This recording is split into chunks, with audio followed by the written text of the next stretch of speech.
কোনো মানুষ যদি জেনে বুঝে একটা রমজানের একটা রোজা ছেড়ে দেয়, বিশ্বাস করুন ভাইয়েরা, সারা জীবন যদি সে রোজা রাখে ওই একটা ফরজ রোজার হক আদায় হবে না। কত মুসলমান সুস্থ মানুষ রোজা রাখে না, অথচ এমনও মানুষ দেখেছি 70-72 বছরের বয়স্ক লোক, শিয়ালদায় দেখেছি, হাওড়ায় দেখেছি, কলকাতায় দেখেছি, দুর্গাপুর দেখেছি, বর্ধমানে দেখেছি, রমজান মাসে গরমের সময় কি কষ্ট করে তারা রাস্তায় কাজ করছে, মাথায় মোট বইছে, ভ্যান টানছে, রিক্সা চালাচ্ছে, টোটো চালাচ্ছে। আসসালামু আলাইকুম চাচা, রোজা করছেন? তাও রোজা করব না তো? এই রকম 40-42 ডিগ্রি টেম্পারেচার আপনার কষ্ট হয় না? তার জবাব কি ছিল? এই বৃদ্ধ মানুষরা বলে, এটা আর কি কষ্ট, সবচাইতে বেশি আগুনের কষ্ট হবে জাহান্নামে, সবচাইতে বেশি কষ্ট জাহান্নামীদের হবে। সেখানে মরবে না, মানুষ পুড়িয়ে দিলে, বিষ খাইয়ে দিলে, জবাই করে দিলে, গুলি করে দিলে, পানিতে ডুবিয়ে দিলে মরে যায় না বেঁচে থাকে? বেঁচে থাকে, তাই তো নাকি? মারা যায়। কিন্তু জাহান্নামে কোনো মানুষ গেলে আর সুম্মালা ইয়ামুতু ফিহা ওয়ালা ইয়াহয়া, সেখানে মরবেও না, বাঁচবেও না। কি অবস্থা বলুন তো? মরবে না, বাঁচবে না। তারা কিন্তু আল্লাহর কাছে বলবে, আল্লাহ মৃত্যু দাও, মৃত্যু দাও, আল্লাহ কষ্ট সহ্য করতে পারছি না। আল্লাহ পাক বলবে, লা তাতুল ইয়াউমা সুবুরাও ওয়াহিদাও ওয়াদউ সুবুরান কাসীরা। 18 পারা 20 পৃষ্ঠা, একদম 3 নম্বর লাইনের 12-13 নম্বর আয়াত সূরা ফুরকান। আল্লাহ পাক শোনাবে, জাহান্নামী ব্যক্তিরা, তোমরা মৃত্যু চেও না, তোমরা মৃত্যু একবার চাইছো কেন? হাজার বার খালি বারবার বললো, আল্লাহ মৃত্যু দাও, মৃত্যু দাও, মৃত্যু দাও। হাজার বার যদি তোমরা মৃত্যু কামনা করো, আর মৃত্যু হবে না, কারণ মৃত্যু জীবনে, জোরে বলেন, একবার মাইয়েতকে যখন দাফন করা হয়, সেদিন মাইয়েতকে স্মরণ করিয়ে দেওয়া হচ্ছে, মিনহা খালাকনাকুম ওয়া ফিহা নুঈদুকুম ওয়া মিনহা নুখরিজুকুম তারাতান উখরা। এটা কোরআন শরীফের আয়াত, 16 পারা 14 পৃষ্ঠা, 4 নম্বর লাইনের 55 নম্বর আয়াত সূরা তাহা। আল্লাহ পাক শোনাচ্ছে, বান্দা, এই মাটি থেকে তোমাকে বানিয়েছি, অহংকার তুমি করো না। তুমি নিকৃষ্ট দুর্গন্ধ পানি ছিলে, যেটা শরীর থেকে বার হলে গোসল করা ফরজ হয়, যেটা শরীর থেকে বার হয়ে গেলে নিকৃষ্ট তুচ্ছ নাপাক ছিলে, দুর্গন্ধ, যেটা মানুষের দেখেই ঘৃণা করে। ওই মাটি থেকে তোমাকে আমি আল্লাহ বানিয়েছি, আবার মাটির মধ্যে রেখে যাচ্ছি। কিয়ামতের দিন এখান থেকে তোমাকে ফিরিয়ে নেব। তুমি যদি দুনিয়ায় নামাজ এবং রোজা ভালো কাজ করে কবরে যেতে পারো, হাসরের ময়দানে আমি আল্লাহ রোজাদার ব্যক্তিদের জন্য রাইহান নামক একটা সুন্দর দরজা থাকবে, যে দরজা দিয়ে ফেরেশতারা তাদেরকে পানি পান করাবে। ওই পানি কোনো বান্দা যদি পান করে, কিয়ামতের দিন ওই ব্যক্তিকে আর তৃষ্ণার্ত হতে হবে না। সেই পানি পান করবে তারা রমজান মাসে একটু কষ্ট করে রোজা রেখেছিল যারা। রোজা রমজানে রাখা ফরজ। রোজা রাখা কি বলেন? রোজার মধ্যে আবার কয়েকটা ভাগ আছে, ফরজ, ওয়াজিব, সুন্নাত, নফল, মাকরুহু, হারাম। 6 রকম রোজা আছে। কয় রকম? জোরে বলেন। 6 রকম। ফরজ, ওয়াজিব, সুন্নাত, নফল, মাকরুহু, হারাম। 6 রকম জানার দরকার আছে। এটা শেখার মজলিস, জেনে নিয়ে বুঝে বাড়ি যাবেন, শুধু টান টোন সুর শুনে বাড়ি যাবেন না। আপনাদের ঠকে যেতে হবে, আমার কিছু হবে না। নাম্বার 1, ফরজ রোজা। রমজান মাসের রোজাকে আল্লাহ তাআলা কি করেছেন? জোরে বলেন না।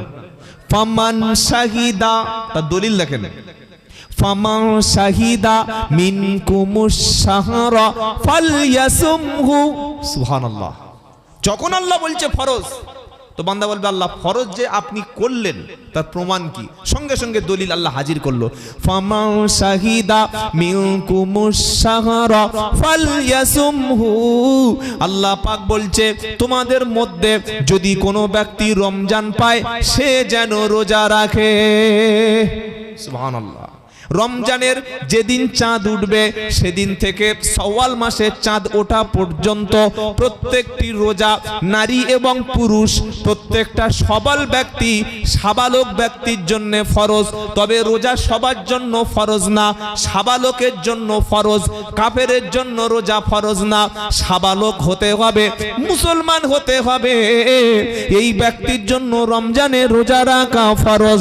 যে ব্যক্তি রমজান পেল অথচ রোজা করে নিজের গুনাহ মাফ করতে পারল না, নবীজি বললেন সে ধ্বংস হয়ে যাক, সে ধ্বংস হয়ে যাক, সে ধ্বংস হয়ে যাক। সারা বছর যার বাড়িতে রোজা নামাজ কিচ্ছু নাই, তার বাড়িতে মিলাদের পরে যদি সকলে মিলে একটু কেঁদে দোয়া করি আমার আল্লাহ কবুল করবে বলে আশা করা যাচ্ছে তো ভাই, সেটা আপনারা বাড়িতে গিয়ে ভাববেন। নবী বললেন রমজান পেল অথচ রোজা করে নিজের গুনাহ নিজের পাপগুলো যে মাফ করে নিতে পারল না সে ধ্বংস হয়ে যাক।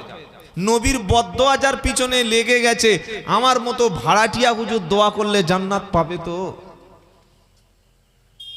আমরা মিলাদে গিয়ে কোনো বাড়িতে মিলাদে দোয়া করার আগে কোনো সময় কোনো ব্যক্তিকে যার বাড়ি মিলাদ তাকে পাশে বসিয়ে তওবা পড়িয়ে সুদ ছাড়িয়ে ঘুষ ছাড়িয়ে জেনার রাস্তা থেকে তুলে স্বীকার করিয়ে নি যে তুমি আজ থেকে তওবা করো, নামাজ কাজা করব না, সুদ খাবো না, রোজা কাজা করব না, বিবিকে পর্দায় রাখবো, তবে তোমার বাড়িতে আজকের আমি খাবো আর দোয়া করব। কোনো হুজুরকে বলতে দেখেছেন? পড়লে টাকা দেবে। কিন্তু এই কাজটা করতেন আল্লাহর হাক্কানি ওলিরা এবং পীর বান্দারা। জোরে বলুন না সুবহানাল্লাহ। আমি প্রথমেই শুনিয়েছি বক্তার নিয়ত যদি থাকে পয়সা বা টাকা, সেখানে লোকের হেদায়েত নাই।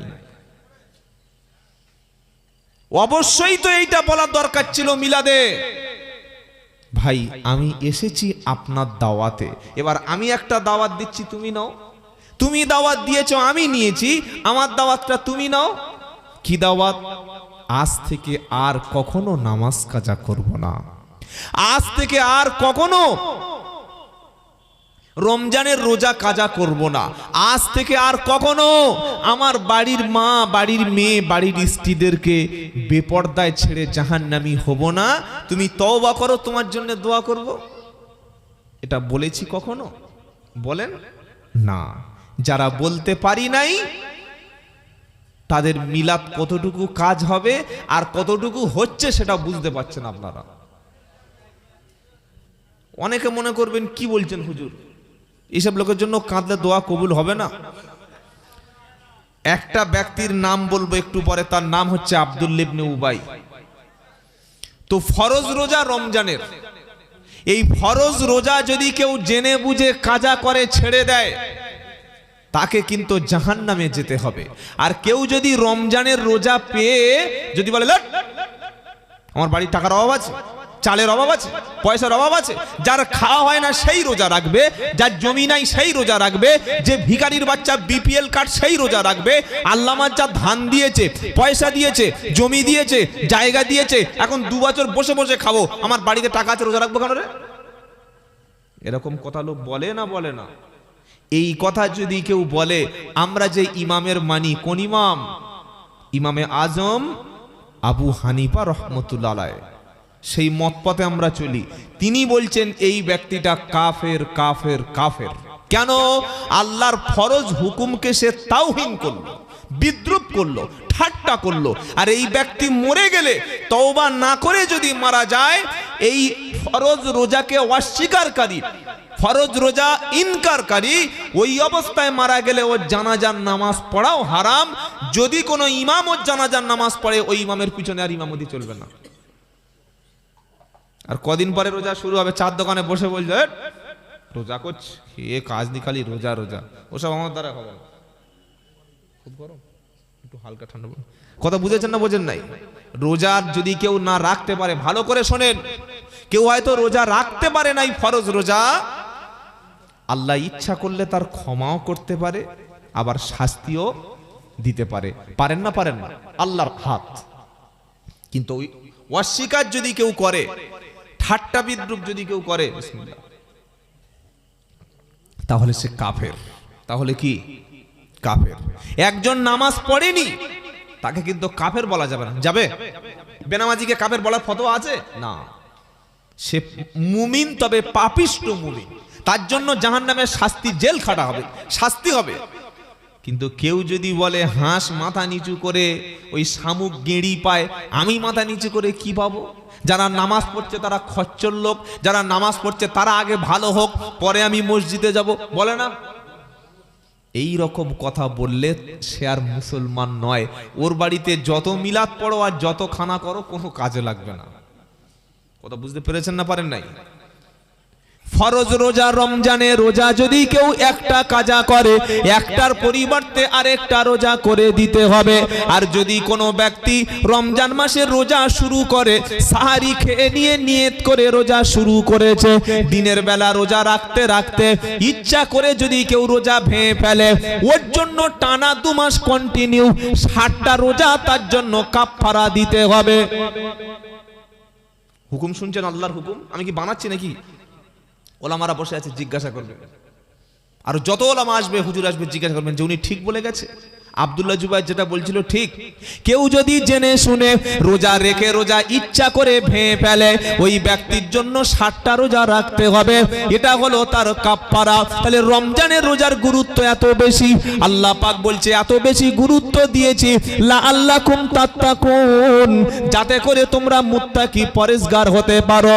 তুমি সাহারি থেকে ইফতার পর্যন্ত এক ফোঁটা পানি পান করলে না, একটা খাবার খেলে না, তোমার স্ত্রী মিলন থেকে তুমি বিরত থাকলে, এটা যেমন তুমি বিরত থেকেছো, ঠিক 12-14 ঘন্টা যেমন পানি খাওনি, একটা খাবার পর্যন্ত খাওনি, একটা মুড়ির টুকরা পর্যন্ত খাওনি, একটা ফল যেমন তুমি খাওনি, রোজা এই শিক্ষা দিচ্ছে বান্দা, রমজান চলে গেলে তুমি জানো ওইভাবে হারাম খাবারের আর টুকরো তুমি মুখে দিও না। এটা রোজার শিক্ষা। শিক্ষাটা কি নিয়েছি? না খেয়ে তো পড়ে আছে, আবার রমজান হয়ে গেল সেই হারাম। রোজা শিক্ষা দিচ্ছে তুমি যেমন এক ফোঁটা পানিও পান করোনি, তুমি অন্যায় ভাবে তুমি অপরের সম্পত্তি জানো নিও না। আজ মুসলমানের বাড়িতে ছেলেকে বিয়ে দেওয়ার সময় অনেক মুসলমান এখনো পর্যন্ত বেটার বিয়েতে টাকা চেয়ে নেয়, বাইক চেয়ে নেয়, সম্পদ চেয়ে নেয়। এটা সম্পূর্ণ হারাম। রোজা রেখে যদি আমি পরিবর্তন না হই, ও রোজা রেখে কোনো লাভ নাই। ফরজ রোজা হচ্ছে রমজানের রোজা। দ্বিতীয় বলেছি কোন রোজা? ওয়াজিব রোজা। কোন রোজা? ওয়াজিব। ওয়াজিব রোজা কাকে বলে? যদি কেউ রমজানের রোজা ভেঙে ফেলে, যেটা কাফারার রোজা, কিংবা একটা রোজার পরিবর্তে আরেকটা কাজা রোজা, এটা হলো ওয়াজিব রোজা। আর কেউ যদি মান্যত করে যে আমি এই কাজটা হয়ে গেলে আল্লাহ 2টো রোজা করব, এই রোজাটা ওই ব্যক্তির জন্য করা ওয়াজিব হয়ে যাবে। তাহলে শুনলাম কি? ফরজ রোজা, ওয়াজিব রোজা। এবার সুন্নাত রোজা কোন কোন? রমজান মাস হয়ে গেলে প্রত্যেক আরবি মাসে 13, 14, 15, যেটা আইয়ামে বীজের রোজা বলে, মুহাম্মদ সাল্লাল্লাহু আলাইহি সাল্লাম যে রোজা রাখতেন, প্রত্যেক মাসে 13, 14, 15 তারিখে রোজা রাখা হলো সুন্নাত। জোরে বলুন সুবহানাল্লাহ। 2 নম্বর হলো আশুরার দিনে 1-2টো রোজা রাখা সুন্নাত। 3 নম্বর হলো আরাফাত দিনে, যেদিন হাজী সাহেবরা আরাফাতের মাঠে অবস্থান করে, ওই দিন বিশ্বের জমিনে সমস্ত মুসলমানদের জন্য রোজা রাখা সুন্নাত। এই 3টি হলো সুন্নাত রোজা। আচ্ছা, নতুন কিছু কি জানা হচ্ছে? 3। 4 নম্বর হচ্ছে নফল রোজা। 4 নম্বর কি বলেন? নফল রোজা যে কোনো সময় যে কোনো দিন করা যায়, ওতে কোনো বাধা নাই। 5 নম্বর হলো মাকরুহ রোজা। কি রোজা? মাকরুহ। স্বামী স্ত্রীকে বলছে খবরদার রোজা রাখবে না, স্ত্রী বলছে আমি রাখবো। স্বামীর হুকুম নাই, স্বামীর নির্দেশ নাই, নফল রোজা রাখছে, এ রোজা রাখা মাকরুহ। স্বামীর কর্তব্য স্ত্রীর এত বেশি, সুবহানাল্লাহ বলতে ইচ্ছা করলো না? স্বামী নির্দেশ দিচ্ছে না, স্বামীকে অমান্য করে রোজা রাখা মাকরুহ হয়ে যাবে। কেউ যদি ফিক্সড করে নেয় শুধু শুক্রবার রোজা রাখবো, ও কারোর কথা মানবো না, শুধু শুক্রবার, শুধু বৃহস্পতিবার, একদম ইচ্ছা করে একদম শিরোধার্য করে নেয়, মাকরুহ। আর হারাম রোজা কোনটা? 2 ঈদের দিন এবং ঈদুল আজহা বকরা ঈদের পরের যে 3 দিন আমরা তাকবীর পড়ি, এই 3 দিন আর 2 ঈদের 2 দিন, এই 5 দিন রোজা রাখা হারাম। বুঝতে পেরেছেন আপনারা? আল্লাহ পাক বলছেন রোজা হচ্ছে as-সাওমলি, রোজা হলো আমার জন্য, আর এর পুরস্কারটা আমি আল্লাহ নিজে হাত দিয়ে দেব। জোরে বলবেন না সুবহানাল্লাহ? নামাজও আল্লাহর জন্যে, কুরবানিও আল্লাহর জন্যে, হজও আল্লাহর জন্যে, যাকাতও আল্লাহর জন্যে। কোথায় লেখা আছে? কুল ইন্না সালাতি ওয়া নুসুকি ওয়া মাহইয়ায়া ওয়া মামাতি লিল্লাহি রাব্বিল আলামিন লা শারীকা লাহু ওয়া বিযালিকা উমিরতু ওয়া আনা মিনাল মুসলিমিন। জোরে বলুন সুবহানাল্লাহ। 8 নম্বর পারা 9 নম্বর পৃষ্ঠা 9 নম্বর লাইন সূরা আনআমে আল্লাহ পাক শোনাচ্ছে, বলো কুল ইন্না সালাতি, নিশ্চয়ই আমার নামাজ, ওয়া নুসুকি, নিশ্চয়ই আমার কুরবানি, ওয়া মাহইয়ায়া, নিশ্চয়ই আমার হায়াত, ওয়া মামাতি, নিশ্চয়ই আমার মরণ, লিল্লাহি রাব্বিল আলামিন, সবটুকু আল্লাহর জন্য। জোরে বলুন। কিন্তু আল্লাহ কোরআনে কোথাও বলে নাই নামাজ পড়লে তার পুরস্কারটা আমি আল্লাহ নিজে হাত দিয়ে দেব, হজ করলে তার হজের পুরস্কারটা আল্লাহ আমি নিজে দিয়ে দেব, যাকাত দিলে তার পুরস্কারটা নিজ হাত দিয়ে দেব। পুরস্কার তো দেবেন আল্লাহ, প্রত্যেকটা নেকির একটা পার্সেন্টেজ, একটা পরিমাণ আল্লাহ করে দিয়েছে।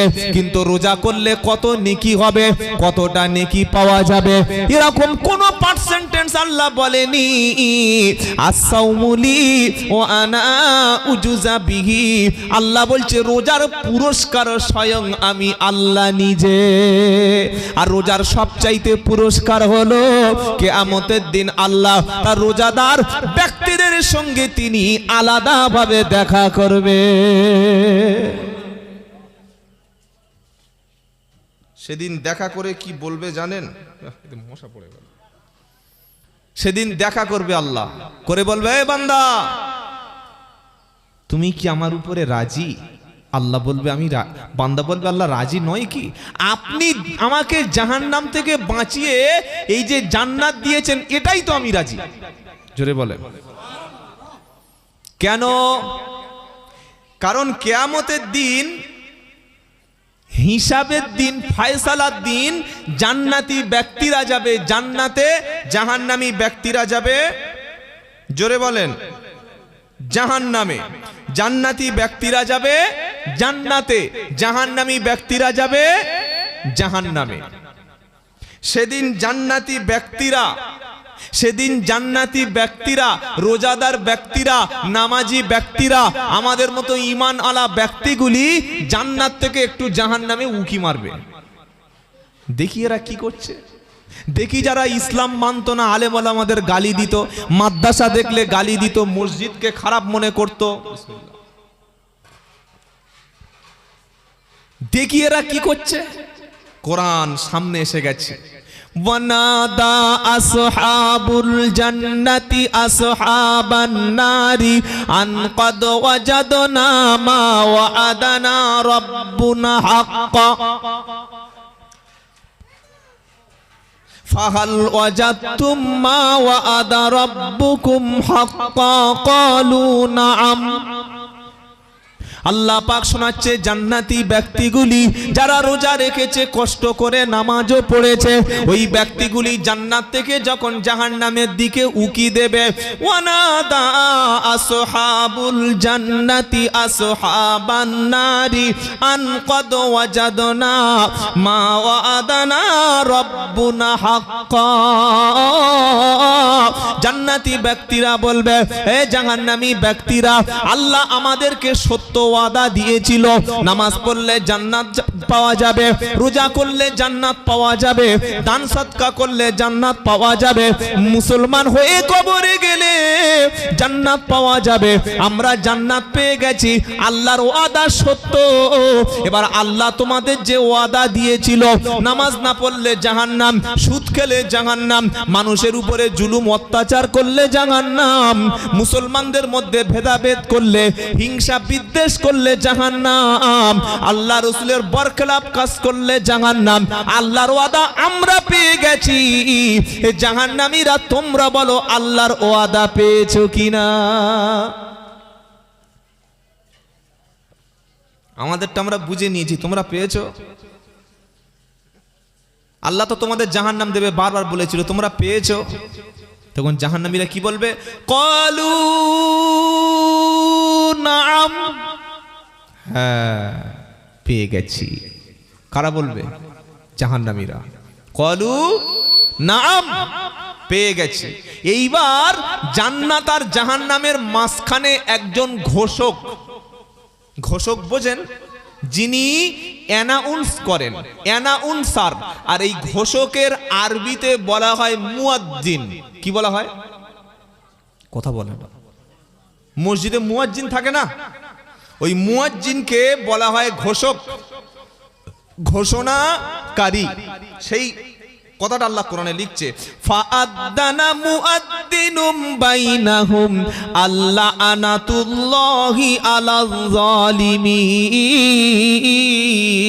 ফাআদ্দানা মুআদ্দিনুম বাইনাহুম, জান্নাতীরা জান্নাতে চলে যাওয়ার পর, জাহান্নামীরা জাহান্নামে যাওয়ার পর, এইবার মুয়াজ্জিন অর্থাৎ ঘোষণাকারী বলবে, ফাআদ্দানা মুআদ্দিনুম বাইনাহুম আল্লানাতুল্লাহি আলাল জালিমিন।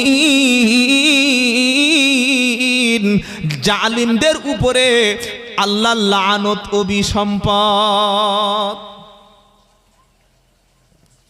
দেখো কেমন মজা লাগে।